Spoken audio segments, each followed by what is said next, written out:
दुपार झाली आहे, आम्ही बसलोय जेवायला. आमचे आहेत उपवास, एकादशी आहे. माझं एकादशीचा काय काय बेत आहे बघा.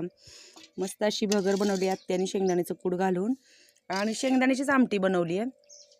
कारण लाल तिखटची भगर एवढी छान होत नाही. लाल तिखटची आमटी बनवली आहे शेंगदाण्याची. असं चालू आहे आमचा फराळ एकादशीचा. इकडे मस्त असं शेंगदाणे भाजलेले आहेत, त्याच्यात गूळ आहे, जर गूळ कोणाला गूळ शेंगदाणे खायचे असतील तर. असं चालू आहे आमचं दुपारचं जेवण. आणि मस्त असं फ्रीजमधलं माठातलं पाणी आणि आभाळ आलेलं आहे खूपच. आम्हाला जायचं आहे काकडी काढायला. काकडी आणली नाही आपल्याला फ्रीजमधली खायला.